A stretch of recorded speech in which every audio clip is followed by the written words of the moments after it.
It might as well be a holiday for media members right now, today. We're a day early. It's Thanksgiving Eve. But if you cover the Memphis Grizzlies like Damichael Cole and I do, Dillon Brooks is giving out gifts left and right ahead of a major showdown. The first time Dillon plays against his former squad.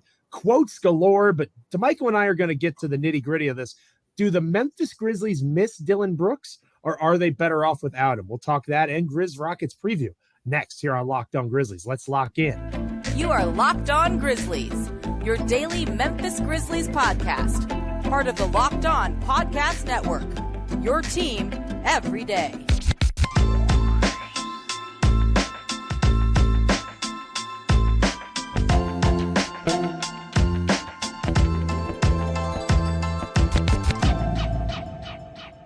It is a Wednesday edition of Locked On Grizzlies, a Thanksgiving Eve episode. It's a special episode every time Damichael Cole joins us. Well, every day. You know how I feel about Damichael. But it's a special episode when Damichael joins us from the road, from Houston, Texas. Damichael is going to be in the building for Grizzlies Rockets, the first time that Dillon Brooks takes on his former squad.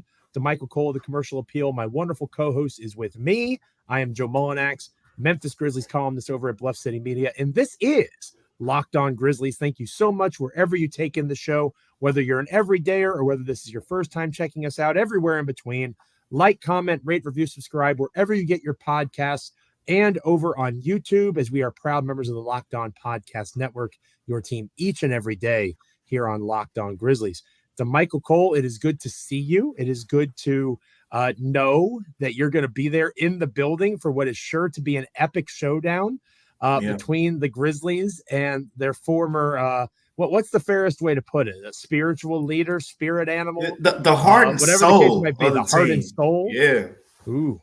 Yeah, it's going to be a big night there in Houston. I know you're excited to cover it. I can't wait.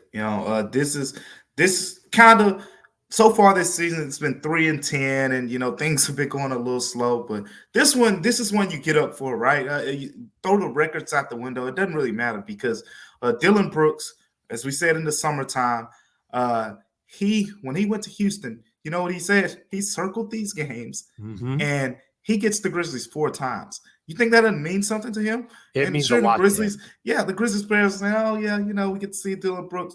No. Look, that's what they're saying publicly, but I know, like Jaren Jackson Jr., he wants a piece of Dillon. He said I've been talking trash with Dillon for 5 years, like, and that's exactly what it's been. Everybody seems to forget, but Dillon was always hard on Jaren, and Jaren had to give him some of that energy back, So he always will talk about wanting to bring that dog out of Jaren, and Jaren claps back at him. Then you got the Desmond Bane and Dillon Brooks thing. They were talking in the Summer League about who's going to get the best of the other guy. I just want to see the results. Now, all the talking aside, it's time to see, who's going to get the best of who.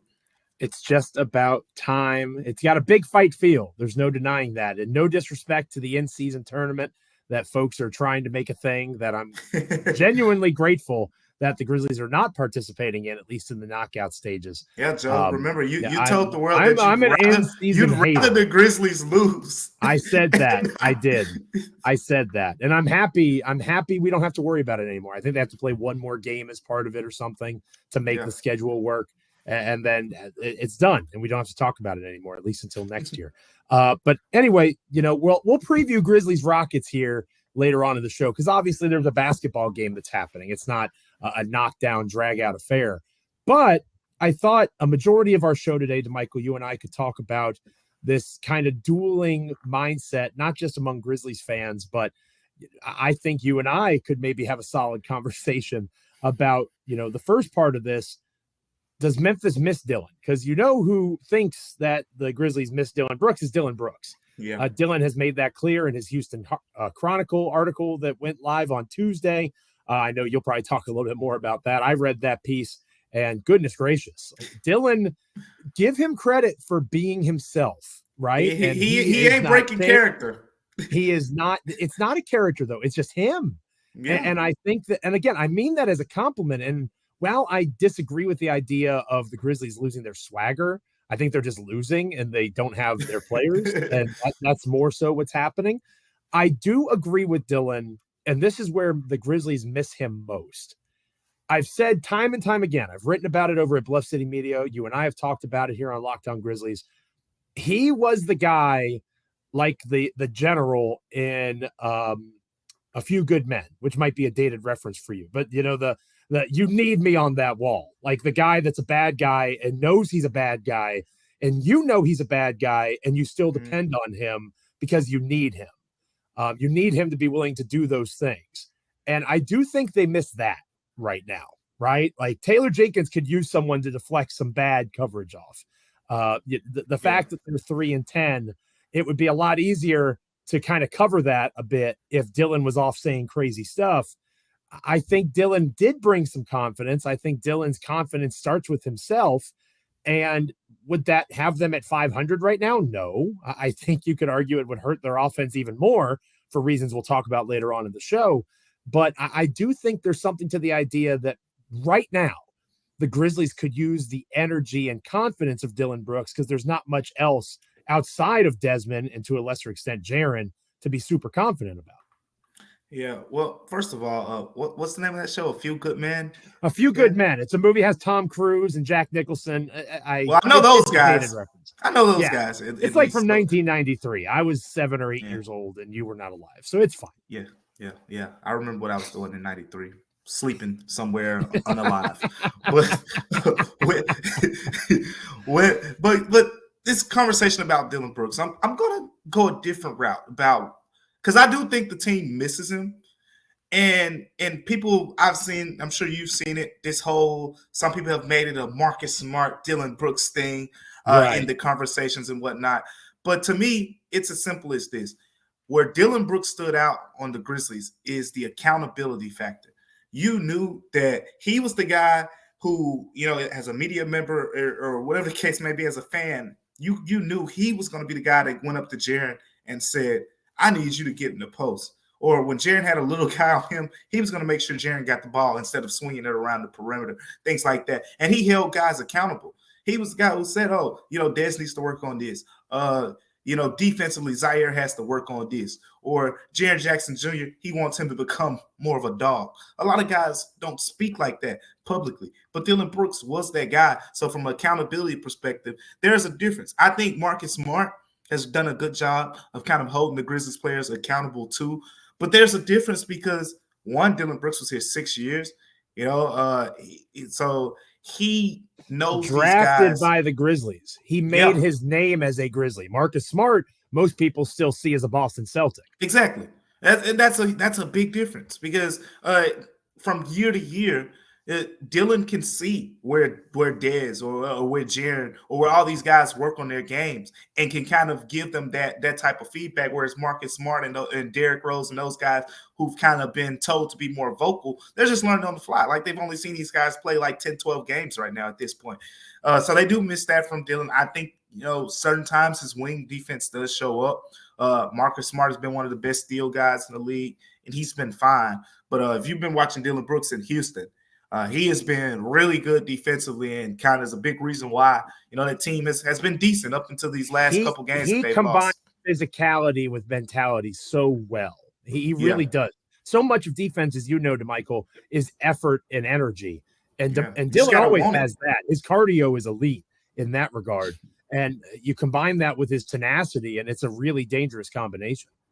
It is. And that's the thing about it, right? Because if you follow Dillon Brooks' career, the guy came from Oregon. Oregon didn't even play man defense. Like and we talked about this before.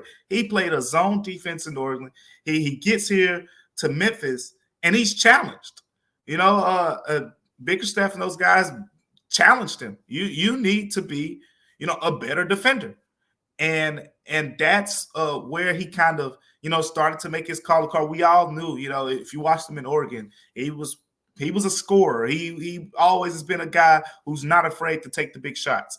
But the next step of his career in terms of being an NBA player was becoming that defender that the Grizzlies needed on the wing. And he's kind of exceeded in that role up to this point.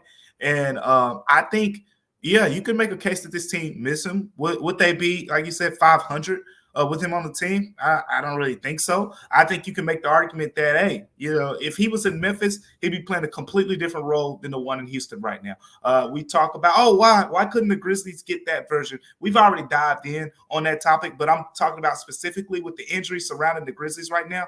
You telling me Dillon Brooks wouldn't see this as an opportunity to get up 17, 18 shots with Dez and Jaren taking most of the shot? You telling me Dillon Brooks' shot attempts wouldn't be aligned right with those guys? No, he wouldn't be playing the same way as he's playing in Houston. He wouldn't be taking 10, 11 shots. So with all that said, Dillon Brooks' time in Memphis, it was very good. I think it was more good than bad. A lot of people point out that Utah series. Some people point out the Lakers series. Depends on which side of the coin you're on. But looking forward to this game tonight.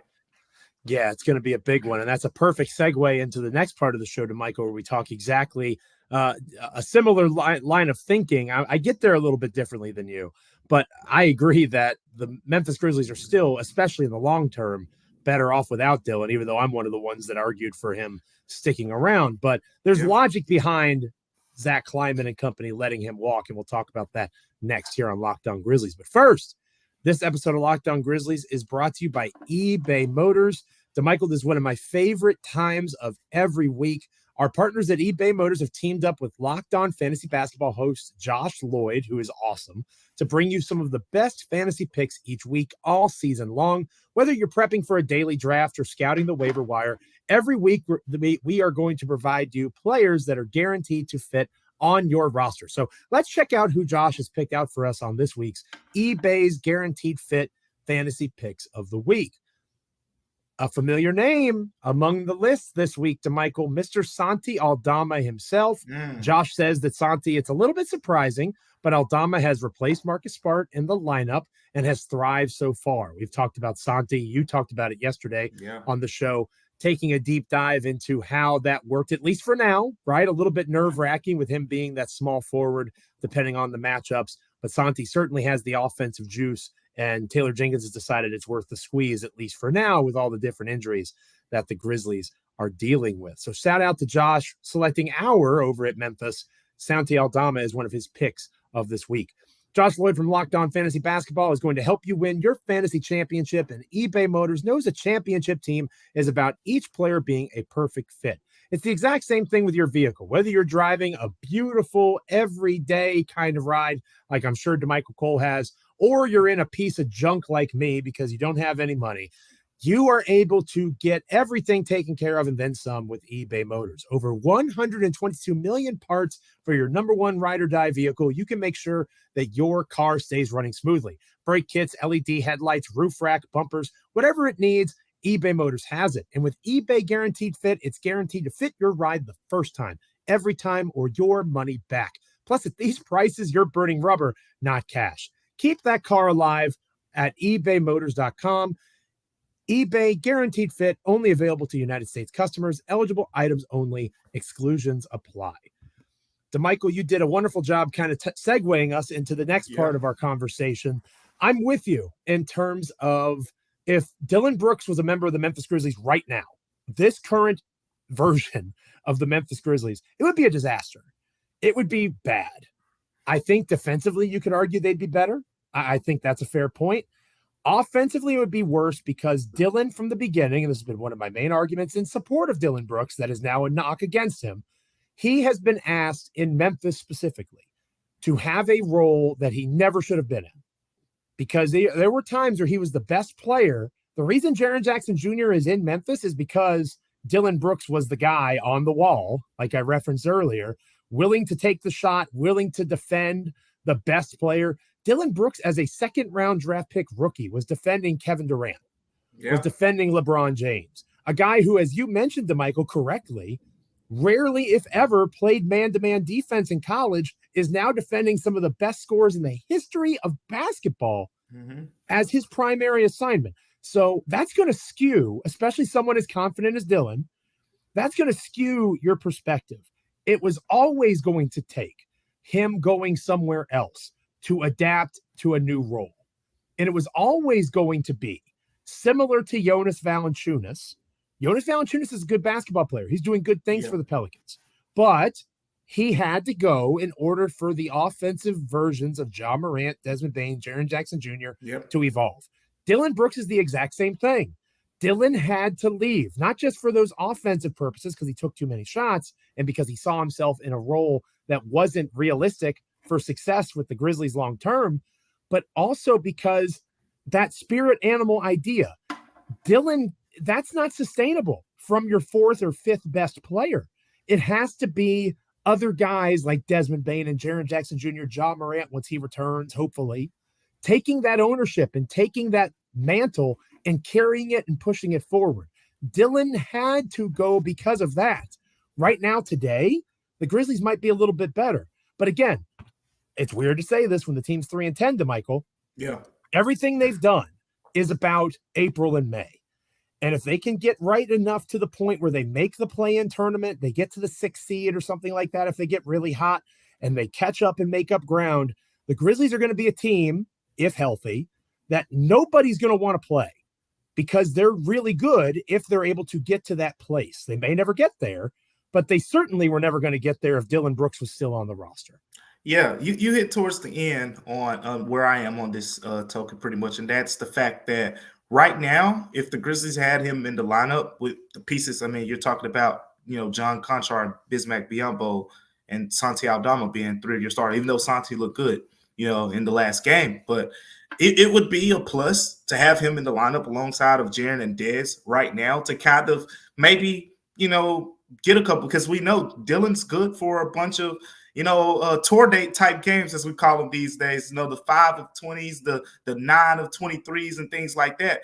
But that one game where we saw in the playoff series against, Golden State a couple years where he kind of was, holding the Grizzlies afloat, for 3 quarters, he's capable of those type of outbursts. And I think, he can definitely would skew some things in the right direction right now. But getting back to your point, they're playing for May, June, late April right now. And Dillon Brooks, as we saw last season, as we saw the year before too, in Game 6 against Golden State, he really didn't move the needle, from that standpoint. But the reason we're having this conversation, Joe, is hilarious to me because we haven't even said the quotes yet. We're talking about why the Grizzlies are better off without Dillon. And, well, here's what Dillon said.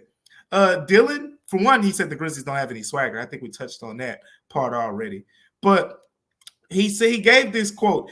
He said, he was talking about the Grizzlies. He said that the girlfriend you used to have, you don't know how good she is until she's gone, referring to himself. Basically saying the Grizzlies don't know how good he is until he's gone. Now, Joe, here's what was funny to me. I don't know if you saw me cracking up because I was just thinking about this quote, and Taylor Jenkins responded to it yesterday after practice. He was asked about it. And, oh, my goodness, Joe, if you could have I could have put your name as the quote, attributed this quote to you, because it sounds like something you would have said exactly. I feel like this would have been your exact response. He says, this is what Taylor Jenkins said. He said, that's an interesting comment. I've been happily married for 10 years with 4 beautiful kids. I've got a beautiful marriage. And that was his response. I've been married 10 years this December, and I have 3 beautiful kids. So, yeah. I can 100% relate to Taylor Jenkins. I mean, we're bearded, we're bigger white guys. I mean, we kind of have a lot in common, Taylor Jenkins and I. There we go. So, I mean, it sounds like the Grizzlies are just kind of laughing off, this whole thing. And I think I mentioned it on yesterday's episode a little bit where we were in the locker room. The players were talking about it. They were like, what type of Dillon are we going to get here? They're asking, you think Dillon's going to stare us down and, like he did against LeBron, like he did against the Clippers, like that's kind of become his new thing and whatnot. But I tell you what, I'll be here. So if he does the stare down, I'm going to be right there to capture it. I can't wait to see the Desmond Bane, Dillon Brooks matchup. I know we're going to get to the Rockets preview, right, but I want to shift into some other areas because we've talked a lot about Dillon Brooks here. But that matchup in particular, I mean, we've seen Desmond Bane in this last game. Drew Holiday, as amazing as Drew Holiday is, I think Desmond Bane was able to kind of get to some of the shots he wanted, which doesn't really happen against Drew Holiday. All things considered, I think he had a fine game against Boston. All things considered, he had a slow start against the Clippers, and I was like, man, this, they throwing all these different bodies at him. And Dez recovered. He played well in the second half of that game. So all that is to say that Desmond Bane has done well against tough defense this year. We know Dillon Brooks is going to be a tough task. I'm looking forward to that. I think that's a potential game-altering matchup, depending on how that goes. And to put a nice bow on this part of the conversation, partner, this Desmond Bane, this all-star Desmond Bane, this guy who, again, Drew Holiday is one of the very best in the league defensively. You're not going to completely cook Drew Holiday. Bane had some success. You don't see this version of Desmond Bane if Dillon Brooks is still on the Memphis Grizzlies, at least not in my opinion. So that's an important piece of this. And again, the Grizzlies need this Bane next to John Morant and Marcus Smart, who is going to be the perfect complementary player in the theoretical world where all of these guys are healthy and they have a complete rotation, or as complete as they're going to be able to have without Adams and probably without Clark going into the rest of the season. So I'm excited for this game, and we're going to preview it next here on Locked On Grizzlies. But before we do that, I want to once again shout out Locked On launching the first ever national sports 24/7 streaming channel over on YouTube. Locked On Sports Today is here for you 24/7, covering the top sports stories of the day with the local experts of Locked On, plus our national shows covering each and every league. Go to Locked On Sports Today on YouTube and subscribe to the first ever national sports 24/7 streaming channel. This episode of Locked On Grizzlies is also brought to you by FanDuel. The NBA season is in full gear. The NFL season is as well, entering Thanksgiving, and you can score early and often with FanDuel and the NFL, America's #1 sports book. Right now, new customers get $150 in bonus bets with any winning $5 money line bet. That's right, $150 if your team wins. You've been thinking about joining FanDuel. There is no better time to get in on the action than right now. The app is so easy to use, and there's a wide range of betting options that include spreads, player props, over-unders, the ever-popular same-game parlay, and so much more. So what are you waiting for? This Thanksgiving, visit FanDuel.com/lockedon and kick off Thanksgiving weekend with the NFL. You know you're going to be sitting there after all that food watching football. Might as well make it a little more interesting with FanDuel, an official partner of the NFL. We're previewing the game. We've covered the fight, potentially. Let's talk Grizzlies Rockets, the team basketball contest, next here on Locked On Grizzlies. Welcome back to Locked On Grizzlies. I am Joe Mullinax, one of your hosts, Memphis Grizzlies columnist over at Bluff City Media. I have a column up Wednesday morning talking about the idea of Dillon Brooks, this hero of his own mind, conquering Memphis, so he believes. Make sure you're checking it out over at Bluff City Media. Make sure you're checking out all the tremendous work that Damichael Cole, your piece on, I think it was Jacob Gilliard, you wrote a feature on. I really enjoyed that, Damichael. Make sure you're checking that out and everything Damichael does over at the Commercial Appeal, or a Commercial Upheal, excuse me.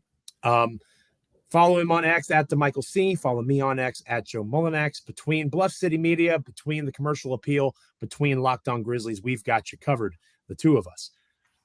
Damichael, there is a basketball game happening. It's not just the Dillon Brooks versus Desmond Bane one-on-one showdown. Not a WWE matchup. That would be highly entertaining. And there's a major pay-per-view or premium live event, Survivor Series, coming up this weekend. But this isn't a wrestling podcast. Dillon would be an excellent pro wrestler, though. It's a basketball game, and the Grizzlies are going to be playing a Houston Rockets team that looks vastly different. New head coach, new roster. The players that have been with the Houston Rockets have more confidence a year in. This is a Houston team that, maybe the last year or two, you could go in and expect a victory. That is most certainly not the case. It's almost like the roles, at least for now, have reversed. The Grizzlies look a little bit more like what Houston once was, and the Rockets look like the spry up-and-comer that the Grizzlies used to be. Yeah, and remember in the offseason, what did Dillon Brooks say?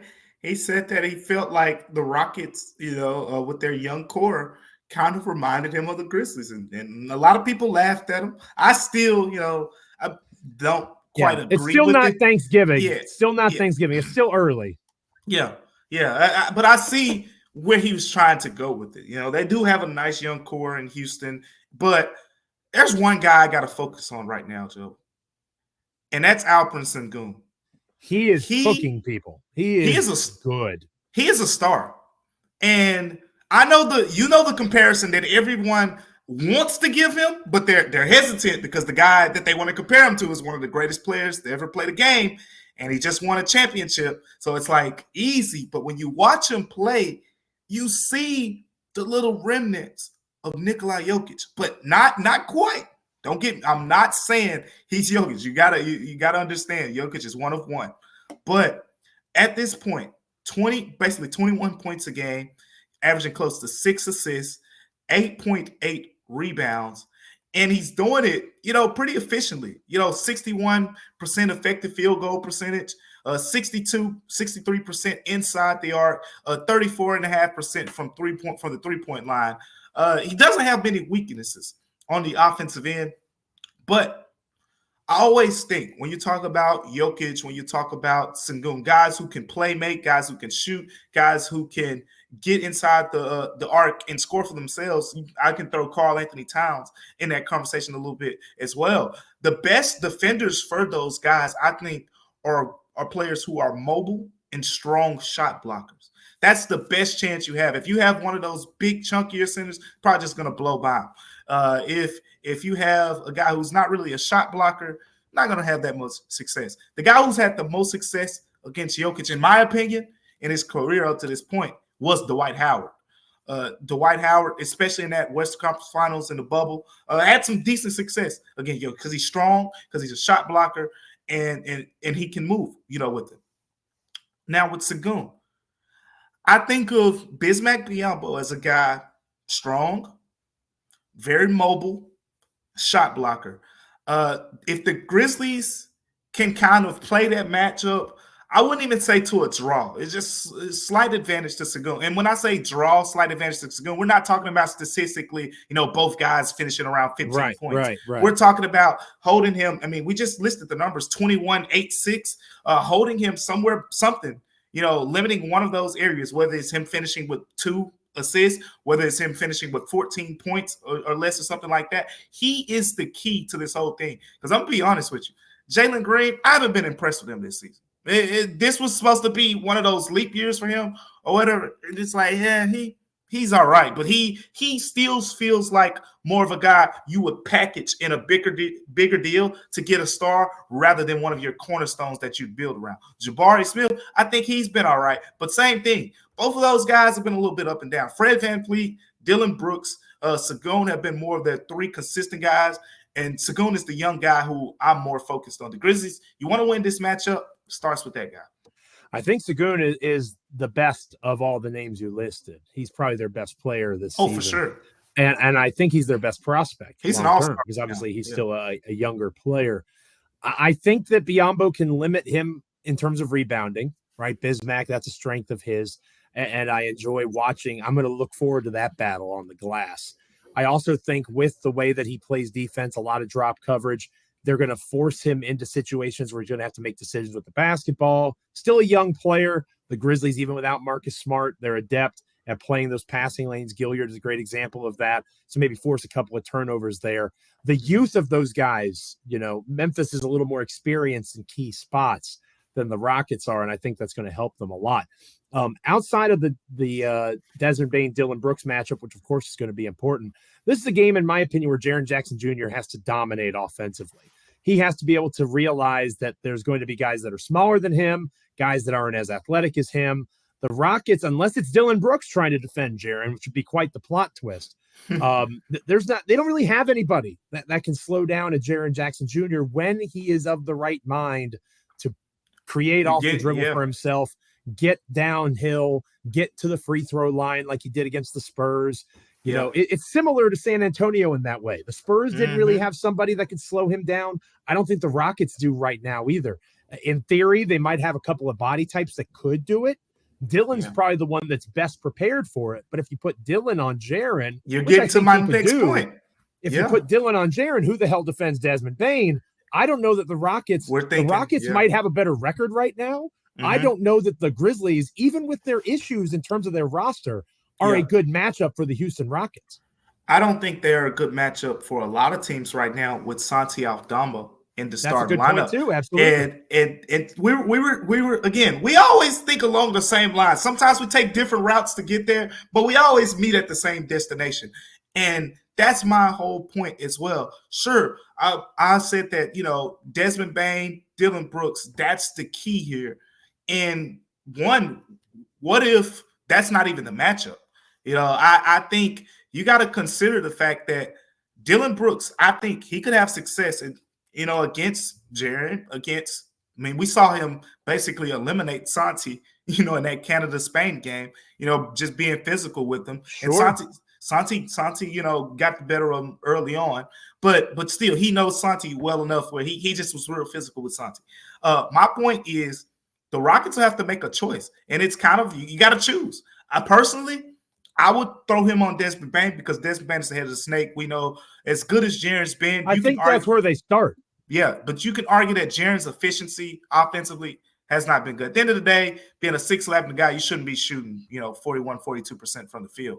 But at the same time, Jaren has been dominant to the point where he's getting to the free throw line and he's taking advantage of teams that put smaller guys on him. So between Jaren and Santi, you look at the Rockets lineup, Dillon Brooks is your 3. So if you don't put Dillon Brooks on Jaren or Santi, is Jalen Green going to match up against one of those guys? And that's what they'd have to do. So if you say, hey, Jabari Smith, okay, that's fine. We expect him to guard one of them. Jalen, it's either Jalen Green. I'm sure Fred VanVleet's probably going to guard one of those guys as well in terms of Conchar or maybe even Desmond Bane. Fred VanVleet's a very good defender. He may be the initial Desmond Bane draw as well. But wherever Dillon Brooks ends up, pay real close attention to that. I think that's a big key because the Grizzlies will have a mismatch somewhere on the floor. You say that we always wind up in the same place, and you're usually right. I do just want to, as we close out the show here today, Damichael, I want to point out, you mentioned the starting lineup change. Tell me, I know we're in the era of positionless basketball, but if you had to assign a position to Desmond Bane, what position would you have said he played over the weekend? I'd say point guard. Yeah. If only I had heard somebody say putting the ball in Desmond Bane's hands. Yeah, that's you all the way. I did not argue for Santi Aldama, so I cannot claim 100% correctness. But it's good to see Bane. I agree, head of the snake. I think Brooks is going to draw that assignment, but it's Jaren has to take advantage. If the Grizzlies are going to win, Jaren has to be the experienced guy that's able to abuse whatever younger big. They might have a frame, they might have the capacity. Jaren's got the experience. It should be a winning matchup. If Jaren can't win that matchup, the Grizzlies won't win the game. Thank you guys so much for checking out Locked On Grizzlies wherever you are, however you're listening to the show, or whatever space you get your podcasts in, whether you're over on YouTube. Leave a comment, say hello, like, comment, rate, review, subscribe, all those fun things, and continue to make Locked On Grizzlies part of your NBA content experience as we head into the Thanksgiving holiday here. This will be it for me this week. I'm heading out of town, going to enjoy the Thanksgiving holiday with that wife and those 3 kids that I mentioned a little bit earlier. But Damichael, you're there in Houston, and a rumor has it that we might get a special Thanksgiving edition of the show with some Damichael Cole reactions to Grizzlies Rockets. Yeah, we could. It's going to be a long night. It's going to be an early flight in the morning, but I'm going to try to squeeze it in. So we'll see how everything works out for sure.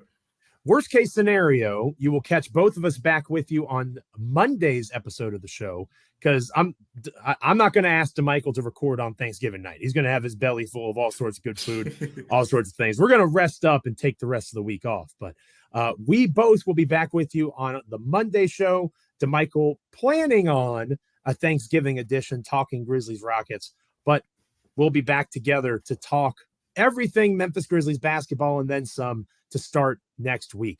Damichael, on behalf of you and myself, we both wish you and yours the happiest of Thanksgivings. Rest up, enjoy family, friends, football, food, all those great things, and enjoy some Grizzlies basketball as best you can. Hopefully things get a little bit better over the next few days for the Memphis Grizzlies, both on and off the floor. For Damichael, I'm Joe. Happy Thanksgiving. We wish you and yours all the best. Like, comment, rate, review, subscribe wherever you get your podcasts. Check out Locked On Network all day, every day. Have a good one.